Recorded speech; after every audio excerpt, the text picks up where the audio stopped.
ओम श्री परमात्मने नमः। ओम श्री गुरुभ्यो नमः। ओम श्री ऋषिभ्यो नमः। सर्वेभ्यो नमः।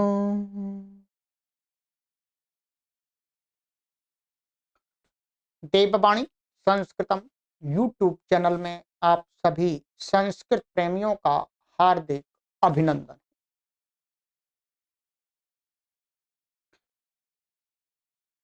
मित्रों, आज से हम एक महत्वपूर्ण सीरीज आरंभ करने जा रहे हैं। शुक नासोपदेश, बहुत प्रसिद्ध और बहुत ही ज्ञानवर्धक यह लघु ग्रंथ है।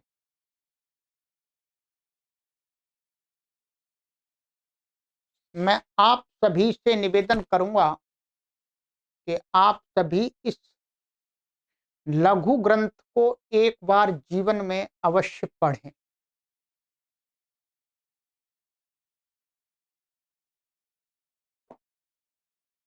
संस्कृत पढ़ने वाले पाठकों अथवा संस्कृत विषय को लेकर के प्रतियोगी परीक्षा की तैयारी करने वाले पाठकों के पाठ्यक्रम में मुख्य रूप से इस लघु ग्रंथ को रखा जाता है। इसी बात को ध्यान में रखते हुए हमने विचार किया कि इस ग्रंथ को हमें पढ़ाना चाहिए। मुख्य रूप से ये लघु ग्रंथ शुक नासोपदेश TGT, PGT, LT grade, UG, NET, JRF, SET, केंद्रीय और राज्य शिक्षक पात्रता परीक्षाओं जैसे सीटेट, यूपीटेट तथा विभिन्न विश्वविद्यालयी पाठ्यक्रमों जैसे सीबीएसई के कक्षा 12 इत्यादि में इस पुस्तक को रखा गया है। पाठ्यक्रम में पढ़ने के लिए सम्मिलित किया गया। तो हमारी सीरीज का दोनों प्रकार के लोग लाभ ले सकते हैं, पढ़ने वाले और पढ़ाने वाले। ठीक है। और परीक्षा की तैयारी करने वाले और कराने वाले। क्योंकि कोई भी विषय हम पढ़ाते हैं, हम उसको डिटेल में पढ़ाते हैं, विस्तार में पढ़ाते हैं, पूरी तरह से बुद्धिगत हो जाए इस तरीके से हम पढ़ाने का प्रयास करते हैं। तो आप इनमें से कुछ पढ़ रहे हैं, इसमें से किसी की तैयारी कर रहे हैं, तो आप इस सीरीज को पढ़िएगा। इसके अतिरिक्त आप संस्कृत भाषा से जुड़े हुए हैं, आप कोई परीक्षा नहीं दे रहे, आप कोई नौकरी के लिए परीक्षा की तैयारी नहीं कर रहे हैं, तो भी इस ग्रंथ को आप सभी को, जो इस चैनल से जुड़े हुए हैं, सभी को एक बार इसको पढ़ना चाहिए, समझना चाहिए। क्यों? क्योंकि ये बहुत ही ज्ञानवर्धक ग्रंथ है। ठीक है।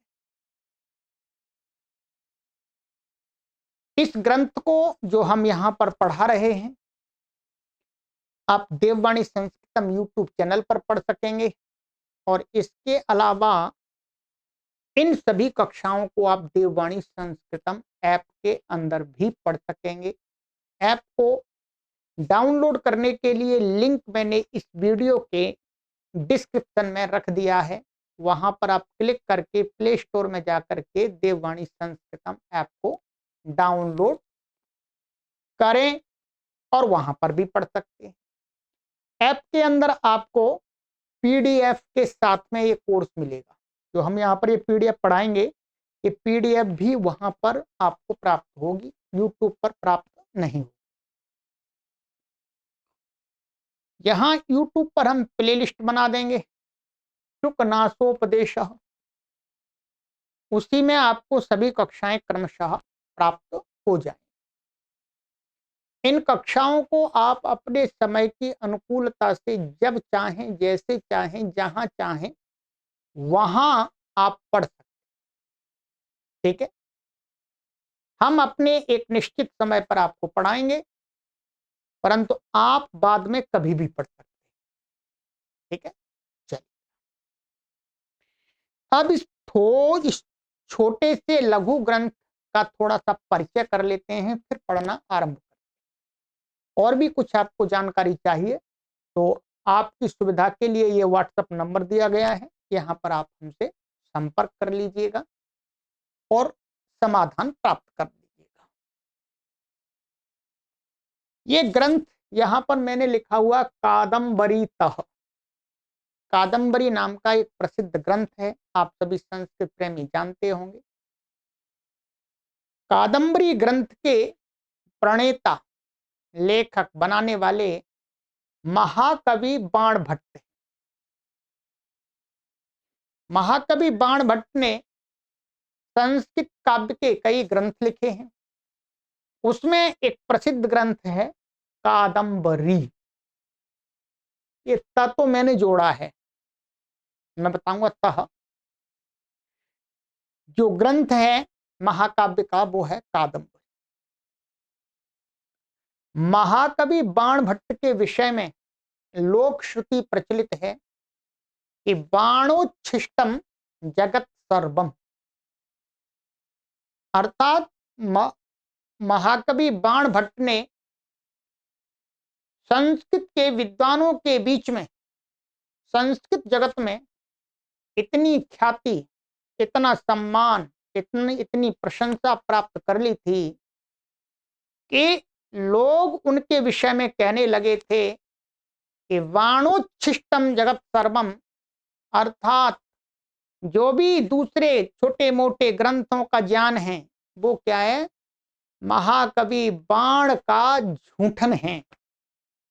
अर्थात उसमें कोई विशेष बातें नहीं है जो महाकवि बाणभट्ट के द्वारा लिखित काव्य में इतनी प्रशंसा प्राप्त कर ली थी, अर्थात इतने समाज में प्रतिष्ठित हो गए थे, वो आज भी हैं। तो इसका मतलब है महाकवि बाणभट्ट एक महाविद्वानों की श्रेणी में आते हैं, काव्य रचनाकारों में। ये जो शुकनाशोपदेश है, ये लघु ग्रंथ आपको मैं दिखा रहा हूं, ये शुकनाशोपदेश इस कादम्बरी ग्रंथ से ही लिया गया है। कादम्बरी ग्रंथ का ये एक पाठ है। जैसे महाभारत जो ग्रंथ है उसी का पाठ गीता है। गीता कोई अलग ग्रंथ नहीं है, वैसे माने अलग से नहीं है, महाभारत का ही एक पाठ है, वो अधिक उपयोगी है, जन सामान्य के लिए अधिक उपयोगी है, इसलिए गीता नाम से प्रसिद्ध हो गया है। वैसे ही ये जो शुकनासोपदेश है, ये जो शुकनासोपदेश है जो ये क्या, कादम्बरी का ही भाग है, कादम्बरी में ही है, कादम्बरी से वास्तव में अलग नहीं। परंतु इसने इतनी प्रशंसा प्राप्त, इतनी ख्याति प्राप्त कर ली, इस पाठ में इतना महत्वपूर्ण ज्ञान लोगों के लिए रखा गया है कि जिससे ये अलग ग्रंथ ही बन गया। लोग पूरे कादम्बरी ग्रंथ को पढ़ने के बजाय वो शुकनासोपदेश को ही पढ़ने लगे, क्योंकि उनमें वहां से उनको अधिक ज्ञान की बातें प्राप्त होने लगी सार रूप में। तो इसलिए अब ये शुकनासोपदेश ग्रंथ तो कादम्बरीतः माने कादम्बरी से लिया हुआ ये शुकनासोपदेश नाम का ग्रंथ है।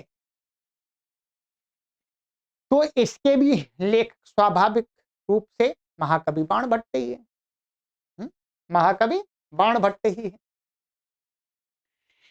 तो इस प्रकार से इसका परिचय, महाकवि बाणभट्ट का जो समय माना जाता है जन्म का समय वो माना जाता है 7वीं शताब्दी का पूर्वार्ध। 7वीं शताब्दी का पूर्वार्ध का मतलब हो गया 650 ईस्वी तक उनका जन्म उस काल माना जाता है। ठीक है, ये विद्वानों ने एक निश्चित किया है।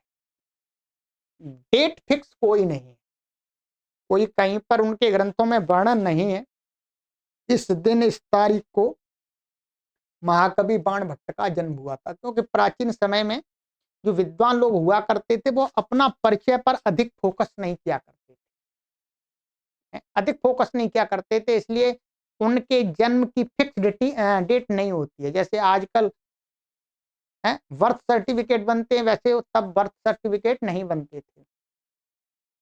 ठीक है, तो इसलिए फिक्स डेट तो नहीं है, परंतु एक अनुमानिक काल है 7वीं शताब्दी का पूर्वार्ध अर्थात 650 वर्ष के लगभग। ये हो गया। इन्होंने और भी अनेक ग्रंथ लिखे हुए हैं। शुकनासोपदेश पर अब आते हैं। ठीक है, अभी हमारी इतनी बात हो गई। ये ग्रंथ पूरा कादम्बरी गद्यात्मक है। एक पद्यात्मक होता है, श्लोकात्मक। श्लोकात्मक नहीं है, ये क्या है, गद्यात्मक ग्रंथ है। जैसे हम आपस में बातचीत करते हैं, कविता में तो नहीं करते, दोहों में तो नहीं करते, सामान्य गद्य में करते हैं, वैसे ही गद्यात्मक काव्य। तो ये जो शुकनासोपदेश है, ध्यान रखेंगे, ये कादंबरी में लगभग इसका जो विषय वस्तु है वो लगभग 170-72 पंक्तियों का कंटेंट है। यानी विषय वस्तु लगभग 170 पंक्तियां हैं। 170 पंक्तियों की जो सामग्री है उसी का नाम है शुकनासोपदेश। शुकनासोपदेश इसका नाम क्यों है? इसका नाम इसलिए है क्योंकि इसके अंदर जो, जो वर्णन है वो वर्णन है कि एक राजा है तारापीड़। महाकवि बाणभट्ट ने यहाँ पात्र लिए, एक पात्र लिया, वो तारापीड़ राजा है, उसका एक मंत्री है, महामंत्री, अमात्य। महामंत्री को अमात्य कहते हैं। उसका नाम है शुकनास। क्या नाम है? शुकनास। ये शुकनास, शुकनास उनका नाम है। शुकनास जो मंत्री हैं, अमात्य हैं, वो बहुत बड़े विद्वान हैं, नीतिज्ञ व्यक्ति हैं। क्योंकि महाराजा का जो महामंत्री होता है वो बहुत कुशल और विद्वान और निपुण और नीतिज्ञ हुआ करता था, जिससे वो राजा को सही सुझाव दे सके। तो उन शुकनास जो महामंत्री है राजा तारापीड़ का, उन महामंत्री का उपदेश है, वो उपदेश किसके लिए है? राजा के लिए नहीं है। यहां पर जो उपदेश शुकनास के द्वारा दिया गया उपदेश है वो राजा तारापीड़ का पुत्र है चंद्रापीड़। एक पात्र चंद्रापीड़, युवराज। तो युवराज के लिए, राजा के पुत्र के लिए महामंत्री ने कुछ उपदेश किया है कि आपको किस प्रकार से राज्य चलाना है आगे, तो क्या आप राजा बनेंगे, क्या क्या सावधानियां बरतनी है, इत्यादि इत्यादि उपदेश है गुरु रूप में, कि वो एक प्रकार से गुरु भी है महामंत्री। तो वही उपदेश यहां पर आपको इस शुकनासोपदेश ग्रंथ में प्राप्त होगा। ठीक है, शुकनास का उपदेश शुकनासोपदेश हो गया, और वो उपदेश है जिस ग्रंथ में, उस ग्रंथ को भी शुकनासोपदेश कहते हैं। शुकनाथ नाम में लोग, विद्वान लोग कल्पना करते हैं कि जो वो महामंत्री हैं उनकी नाक, शुक, शुक का अर्थ होता है तोता, नास, नास का अर्थ होता है नासिका, नाक, तोते की नाक, तोते की नाक के समान नाक जिसकी, वो शुकनाथ है। अर्थात जो महामंत्री थे उनको कहते हैं उनकी नाक थोड़ी सी तोते जैसी होगी, ऐसी पैनी सी आगे से मुड़ी हुई ऐसे। अब ये तो कल्पना है, कुछ हो भी सकती है, कभी आवश्यक नहीं है कि किसी का नाम हो, नाम हो, उस नाम का जो अर्थ होता है उसके अकॉर्डिंग ही वो हो, ऐसा तो नहीं होता है, ऐसा तो नहीं होता। नाम तो आरंभ में रख देते हैं बचपन में, ठीक है, तो दोनों बातें हो सकती हैं। कभी कोई राम नाम का व्यक्ति बहुत श्रेष्ठ व्यक्ति भी होता है और कोई नाम नाम का व्यक्ति दुष्ट भी होता है। तो राम नाम अच्छा है, ठीक है, श्रेष्ठता का प्रतीक है, परंतु जब हम राम नाम रखते हैं तब कोई, हम आगे भविष्य में उसका क्या जान सकते हैं कि भाई वो दुष्ट होगा या अच्छा होगा। हम नाम तो रखते हैं भाई ये अच्छा बने, और कभी कोई व्यक्ति अपने दुष्ट संस्कारों से बुरा भी बन जाता है। परंतु विद्वानों ने ऐसी सहमति जताई है कि शुकनाथ जो महामंत्री हैं उनकी, उनको शुकनाथ इसीलिए कहा गया था, उनका नाम इसलिए था कि उनकी नाक तोते के समान थी। मान लिया, चलिए ठीक है, ये कोई इतिहास की बात नहीं है और इससे कोई विशेष अंतर भी, माने कोई बहुत बड़ा लाभ या हानि भी नहीं है। तो शुकनाथ के उपदेश हैं वही है, ठीक है, और वो उपदेश युवराज चंद्रापीड़ को दिए गए, तो इनको पढ़े। इसमें यह बताया जाएगा, सारूप में बता देता हूं कि जो राजा तारापीड़ है, महाकवि बाणभट्ट ने इन पात्रों को रख करके यह बताने का प्रयास किया है कि जो राजगद्दी पर बैठने वाला व्यक्ति है उसको किस किस बातों का ज्ञान होना चाहिए। एक राजा को क्या क्या जानना चाहिए, क्या क्या ज्ञान रखना चाहिए संपूर्ण राज्य को अच्छी प्रकार से चलाने के लिए, शासित करने के लिए। क्योंकि राजा के सानिध्य में दुष्ट व्यक्ति भी रहते हैं, अच्छे भी रहते हैं, चालाक, निकम्मे, निठल्ले भी रहते हैं, धूर्त भी रहते हैं, कुटिल भी रहते हैं, साधु भी रहते हैं, संत भी रहते हैं। तो राजा को इतना बोध होना चाहिए कि मुझे कोई बहका ना दे जिससे मैं कोई गलत कदम उठा सकूं। तो इसलिए जो महामंत्री शुकनाथ हैं उन्होंने, जो तारापीड़ राजा है उनका जो पुत्र चंद्रापीड़ है जो अब आगे राजा बनेगा, तो राजा बनने से पहले उसको उपदेश किया है कि एक राजा को इन गुणों से समन्वित होना चाहिए, युक्त होना चाहिए। ये इसका पूरा सार, ठीक है।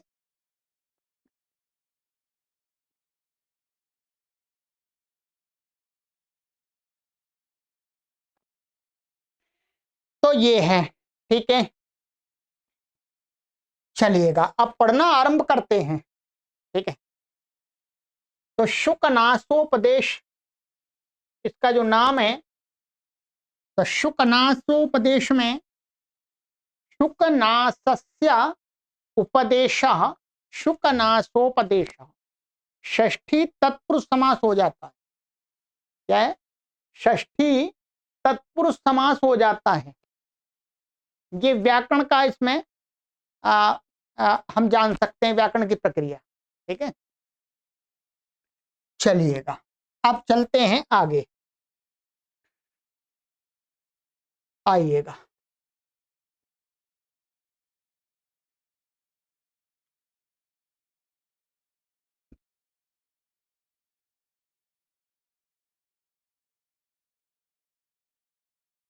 ठीक है, इतना जूम कर दिया मैंने।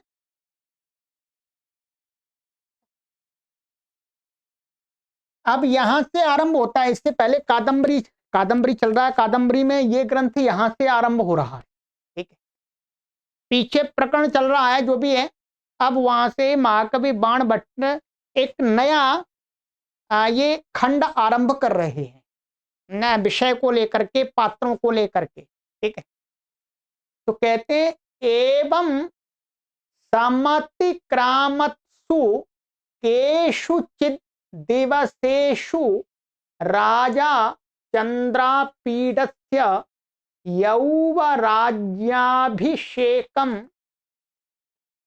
चिकीर्षुः प्रतिहारानुपकरण संभार संग्रहार्थमादिदेश। ठीक है, कहते हैं कि एवं, एवं माने जो राजा तारापीड़ है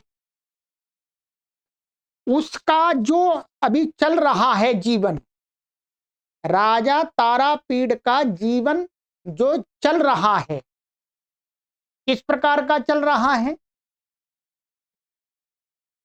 राजा तारापीड़ ने अपने पुत्र चंद्रापीड़ को गुरुकुल में पढ़ने के लिए भेजा था। प्राचीन काल में ये परंपरा रहा करती थी कि प्रत्येक राजा अपने पुत्रों को, अपनी संतानों को गुरुकुलों में गुरुओं के पास, आचार्यों के पास, ऋषियों के पास अध्ययन के लिए भेजा करते थे। ठीक है, पढ़ने के लिए भेजा करते थे। तो राजा तारापीड़ ने अपने पुत्र जो चंद्रापीड़ जिसका नाम है उसको गुरुकुल में भेजा था, और गुरुकुल में पूरा अध्ययन, संपूर्ण जो अध्ययन होता है उसको करने के बाद जब वो चंद्रापीड़ घर वापस आ गया राजा के पास, अपने माता पिता के पास राज्य में, अब राजा जो तारापीड़ हैं वो अब वृद्ध होते जा रहे हैं। वृद्ध मतलब अब वो 50 वर्ष से अधिक आयु के होते जा रहे। तो अब राजा का कर्तव्य है कि अब वो राजगद्दी का त्याग करके आगे नया राजा बनाए। तो राजा कौन बनेगा? उनका पुत्र बनेगा। और राजा तारापीड़ का जो पुत्र है चंद्रापीड़, वो गुरुकुल में एक योग्य व्यक्ति बन के तैयार हुआ है। इसलिए राजा एकदम निश्चिंत है कि इससे अच्छा और क्या हो सकता है कि मेरा अपना ही पुत्र एक अच्छा नीति निपुण बन करके गुरुकुल से सभी विद्याओं को प्राप्त करके तैयार हुआ है। तो इस प्रकार से ये घटना, जीवन का घटना चक्र चल रहा है। राजा तारापीड़ राज्य कर रहे हैं। तो कहते हैं कि इसी घटना चक्र में कभी इस प्रकार से चल रहा था, महामंत्री उनका शुकनाथ थे। तो एवं इस प्रकार से समतिक्रामत्सु केषुचित् दिवसेषु, जो राजपुत्र था चंद्रापीड़ था, गुरुकुल से पढ़ करके आ जाने के बाद क्या है, समतिक्रामत्सु केषुचित् दिवसेषु, ये अलग अलग करेंगे यहाँ पर, केषुचित् और दिवसेषु माने कुछ दिनों के बीत जाने पर, पुत्र घर पर आ गया है तो कुछ दिनों के बीत जाने पर, सप्तमी है ये यहाँ पर, सप्तमी माने केषुचित् दिवसेषु, कुछ दिनों के, और ये समतिक्रामत्सु माने व्यतीत हो जाने पर। राजा कहते राजा, राजा में तारापीड़ है। चंद्रापीडस्य, जो उसका पुत्र चंद्रापीड़ है, तो चंद्रापीड़ के षष्ठी है के यौवराज्याभिषेकम, ये द्वितीय व्यक्ति है। यौवराज्याभिषेकम का अर्थ हो गया माने युवराज की पदवी, युवराज के पद का जो अभिषेक, अभिषेक का अर्थ होता है संस्कार। जब राजा कोई बनाया जाता था तो उसका संस्कार हुआ करता था हवन पूजा पाठ आदि से। तो उस यौवराज्याभिषेक माने जो युवराज की पदवी का जो अभिषेक को, अभिषेक का जो अभिषेक माने संस्कार है उसको चिकीर्षु, राजा क्या चाह रहा है अब अपने पुत्र चंद्रापीड के यौव राज्याभिषेक को चिकीर्षु, चिकीर्षु का अर्थ है चाहने वाला, अभिषेक को यौव राज्याभिषेक को करने की इच्छा रखने वाला राजा, ये भी प्रथमा व्यक्ति है। प्रतिहारान अलग अलग इसको तोड़ेंगे अब, ठीक है। अब आइए प्रतिहारान, ये द्वितीय विभक्ति बहुवचनांत है, ठीक है।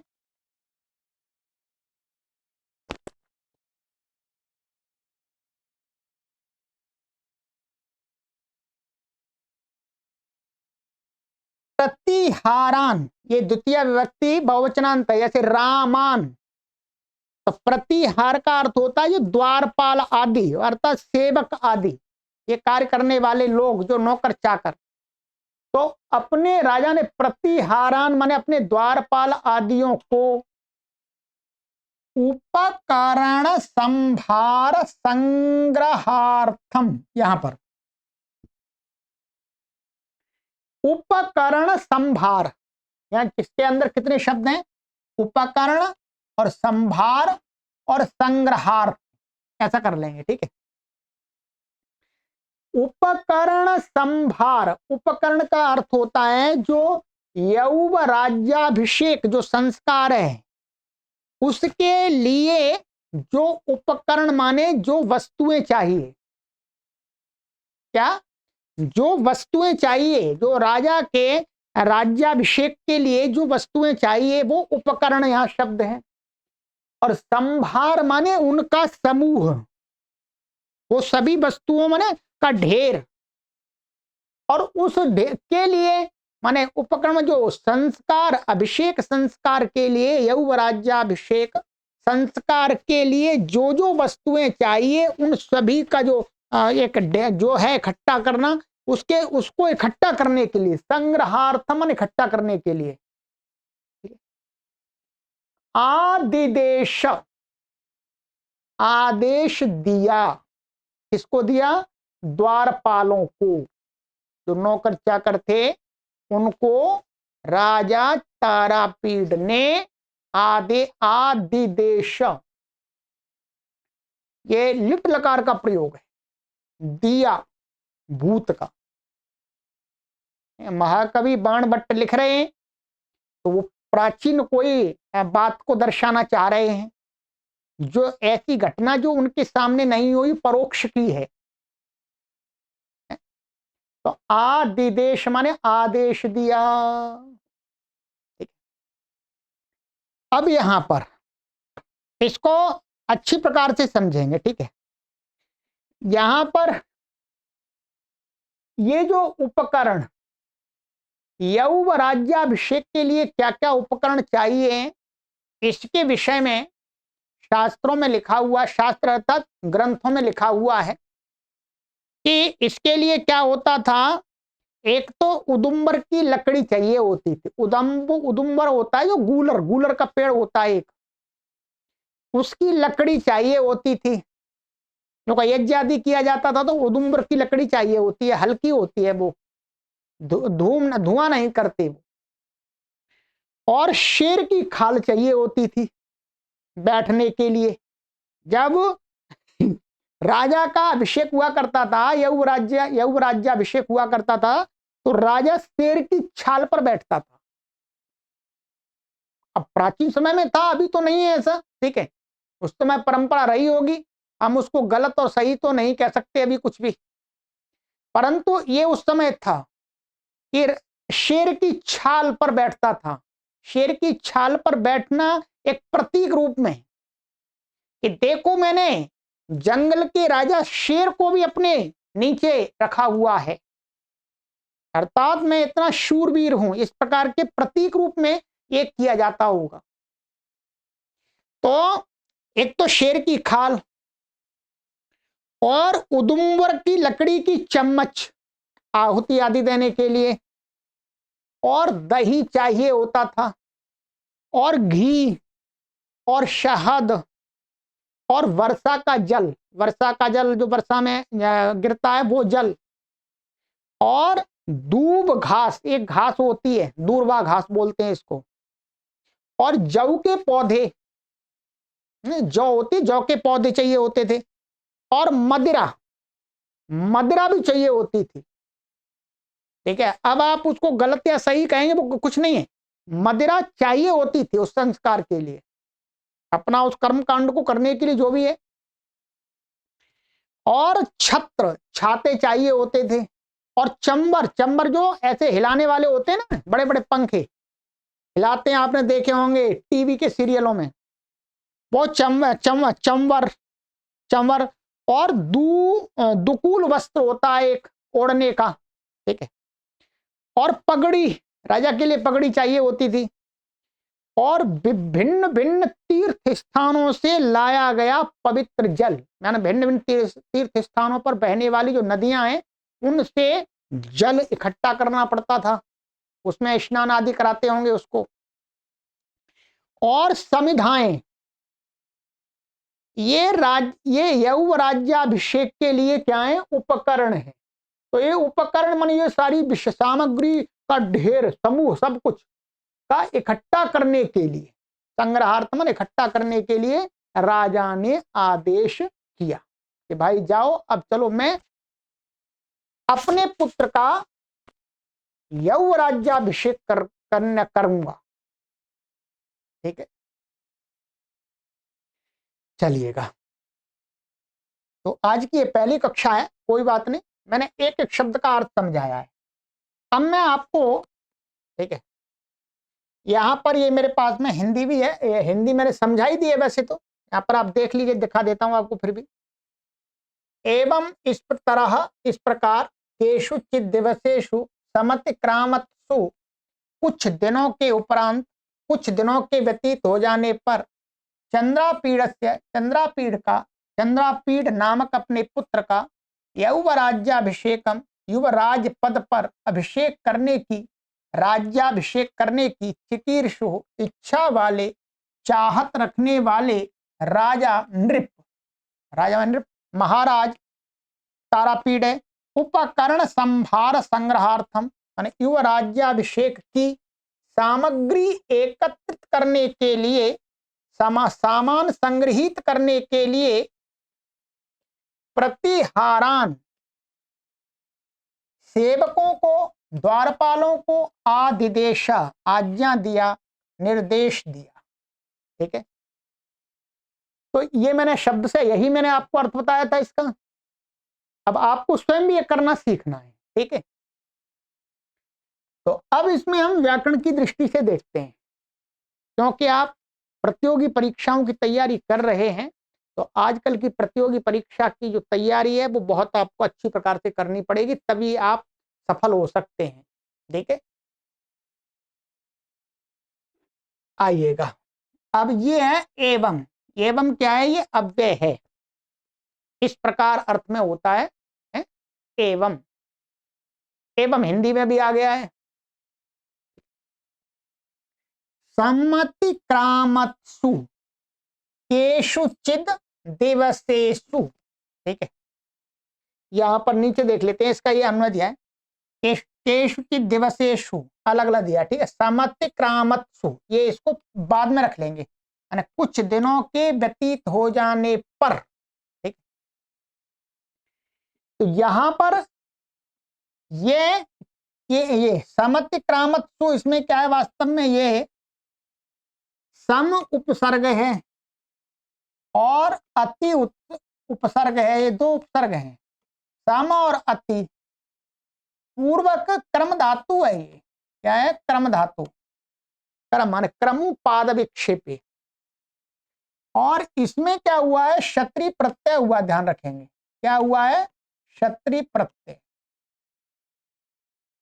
तो समतिक्रामत बनता है सप्तमी बहुवचन में, क्योंकि दिवसेषु का विशेषण बन रहा है, तो इसलिए इसमें समत्व समतिक्रामत्सु, यहां पर क्षत्रिय हो गया, बीच में शब भी आएगा, ठीक है, शप आएगा, और यहां पर इसको दीर्घ भी हो जाता है, दीर्घ हो जाता है व्याकरण के सूत्र से।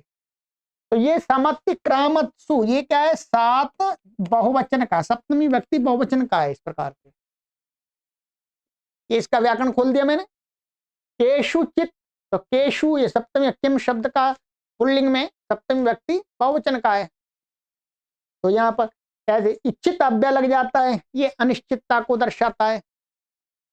और दिवसेषु क्या है, दिवसेषु ये भी सप्तमी व्यक्ति बहुवचनांत है दिवस का, ठीक है। राजा, ठीक है, राजा, राजा माने ये राजन का, राजन शब्द है मूल, क्या है, राजन, राजन का प्रथमा व्यक्ति का क्या बनेगा, एक वचन में राजा बनेगा।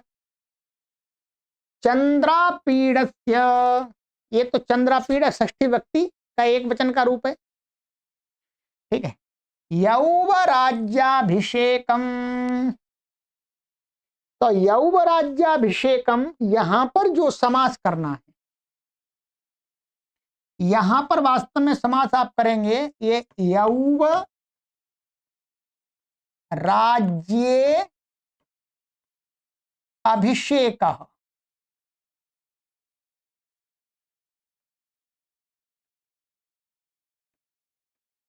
ठीक है।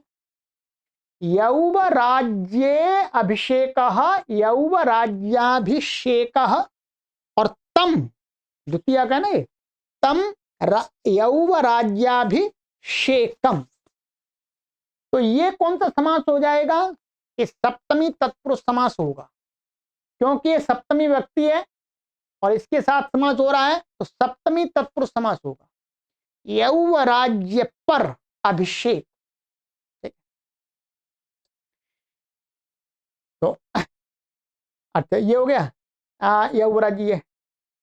अब जो यौवराज्य शब्द है, ध्यान रखेंगे, जो यौवराज्य शब्द है ये बना हुआ है हमारा युवराजन, ये शब्द ध्यान रखें, युवराजन शब्द से, युवराज शब्द है, क्षमा करें, क्या है, युवराज, ये युवराज शब्द बन जाता है। युवराज शब्द से शय प्रत्यय होता है भाव में, क्या होता है, भाव में शय प्रत्यय होता है।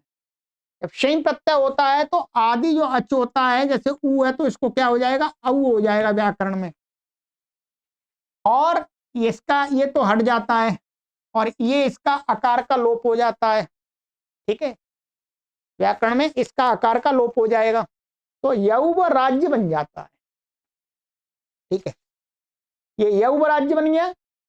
अब युवराज, ये क्या है, युवराज, युवराज से यौवराज्य बना दिया मैंने आपका। तो युवराज, युवराज का अर्थ होता है राजकुमार, और युवराज, युवराजस्य भाव, क्या, युवराजस्य भाव यौवराज्यम, भाव अर्थ में ये शय प्रत्यय होता है। भाव होता है कि हम किसी को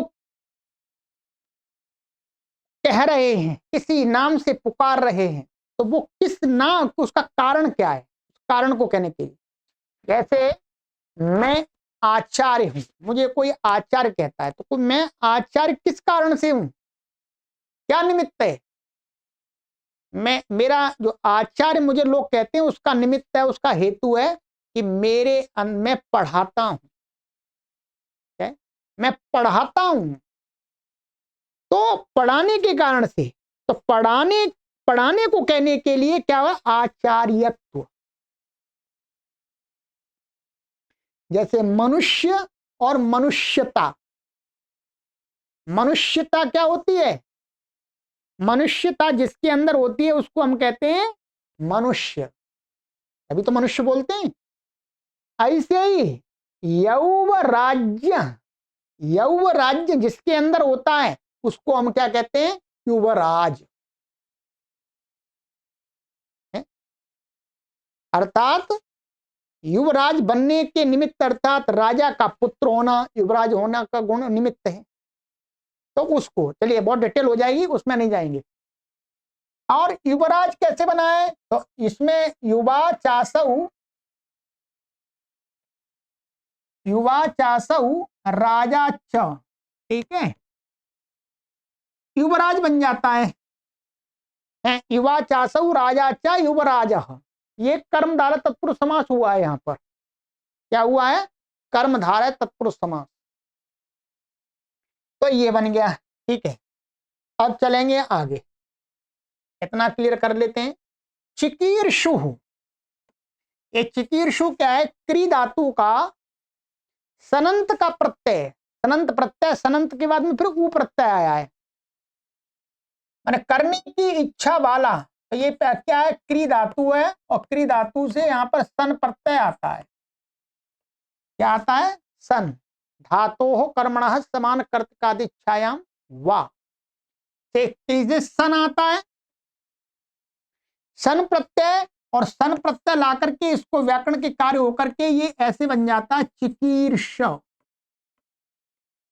ऐसा बन जाता है। ये धातु, ये क्री धातु, अब ये सनंत धातु बन गई। अब चिकीर्ष में करने की इच्छा वाला, करने को कहने के लिए इसमें कर्ता ने करने की इच्छा को करने वाला जो है उसको कहने के लिए इसमें क्या लाते हैं? ऊ प्रत्यय आता है। सनान संस भिक्ष ऊ से ऊ प्रत्यय आता है। ऊ प्रत्यय आकर के इसका लोप हो जाता है यहाँ पर, और ये इसमें जुड़ जाता है, तो चिकीर्षु बनता है। ध्यान रखेंगे, पूरी मैंने सामान्य जितना आपको चाहिए व्याकरण उतना बता दिया। क्री से सन चिकीर्ष बन गया, और फिर ऊ प्रत्यय से ये कर्ता को कह रहा है, कर्ता राजा का विशेषण बन गया। प्रतिहारान, प्रतिहारान ये है आपका द्वितीय विभक्ति बहुवचन का, सरल है, इसमें कोई वो नहीं है। फिर आगे आता है इसमें उपकरण संभार संग्रहार्थम, इसमें ऐसा मान लीजिए, ठीक है। उपकरण, उपकरण संभार, पहले तो उपकरण संभार में समास करेंगे। उपकरणानाम संभारः, उपकरण संभारः, षष्ठी तत्पुरुष समास हो गया, ठीक है। फिर उपकरण संभारस्य संग्रहार्थम, उपकरण संभार संग्रहार्थम, फिर दोबारा षष्ठी तत्पुरुष समास हो गया, ठीक है। और ये जो संग्रहार्थ शब्द है, संग्रहार्थ शब्द है, ये क्या है? इसमें एक अलग समास है। इसमें संग्रहाय इदम संग्रहार्थम, अर्थ शब्द के साथ समास हुआ है, के लिए अर्थ में। क्या है? के लिए अर्थ में, ध्यान रखेंगे। तो पहले उपकरण का संभार के साथ में षष्ठी तत्पुरुष समास हुआ, फिर उपकरण संभार का संग्रहार्थ के साथ में समास हो, ठीक है। आगे अच्छा, ये तो हो गया प्रतिहारान है, यहाँ गलत लिखा हुआ है, एच छूट गया। अब ये हो गया अच्छा, इसमें इसमें अधिक जाने की आवश्यकता तो मुझे नहीं लग रही, ठीक है। इसके अंदर भी आप जाएं, मैं आपको कितना होना चाहिए, अच्छा चलिएगा ये भी बता देते हैं आपको। यहां पर ये जो उपकरण शब्द है, उपकरण, उपकरण में क्या है? उपसर्ग है, और ये क्री धातु है, और ये लुट प्रत्यय है, ध्यान रखेंगे। क्या है ये? लुट प्रत्यय, ठीक है। लुट उपकरण बन जाता है, उपकरण साधन, ये कर्ण में लुट प्रत्यय आया है, ठीक है। संभार संभार में ये समपूर्वक और ये भ्रीय धातु है, भ्री, और यहां पर घई प्रत्यय हुआ है। इसमें क्या है? भावे से घई, घई प्रत्यय हुआ है, तो ये संभार बन जाता है वृद्धि आदि होके। संग्रहार्थम, तो संग्रह, संग्रह में क्या है? समपूर्वक है और ये ग्रह धातु है, और यहां पर इसको अप्रत्यय होता है। क्या होता है? अप्रत्यय, ध्यान रखेंगे। इसको अप्रत्यय होकर के संग्रह बन जाता है। फिर अर्थ, अर्थ शब्द है एक के लिए अर्थ में, तो उसके साथ जोड़ देते, समास हो जाता है। आकाशवाणी दीर्घ अर्थ, संग्रहार्थ, तो संग्रह शब्द इस प्रकार से बनता है। आदिदेश,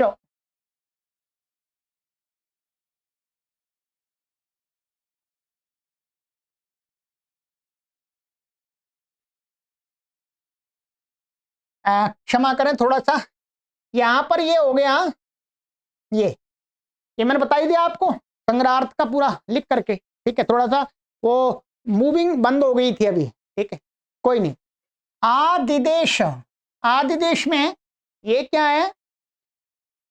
लिट लकार के प्रथम पुरुष का एक वचन का रूप है। इसमें ये आंग पूर्वक, आंग पूर्वक और न की संज्ञा हो जाती है, दिश धातु है, दिश, और ये लिट, इसका बनता है ये लिट लकार का आदिदेश, दुत्त आदि होकर के सारे काम हो जाते हैं। तो ये ये लिट लकार का हो गया। बस इतना ही समझना है आपको। अभी इतना व्याकरण आपके लिए पर्याप्त है। यदि आप इतना व्याकरण इसके बारे में जानते हैं तो आराम से आप पढ़ा भी देंगे, समझ भी जाएंगे और परीक्षा भी क्लियर कर लेंगे। मैं आपको इसी तरीके से सारा पढ़ाऊंगा, जितनी भी लगभग 170-75 पंक्तियां हैं वो सारी आपको ऐसे ही पढ़ाई जाएंगी विस्तार से।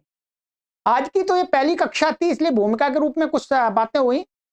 अब हम थोड़ा अधिक पढ़ लेंगे, ठीक है। तो ध्यान रखें, ये आपको एक शिक्षा भी प्राप्त कराएगी, एक बहुत आपका ज्ञान वृद्धि भी कराएगी ये सीरीज, और आप इन कक्षाएं जो बताए थे आपके पाठ्यक्रम में है, तो उसकी तैयारी करने में भी सहायता, ठीक है।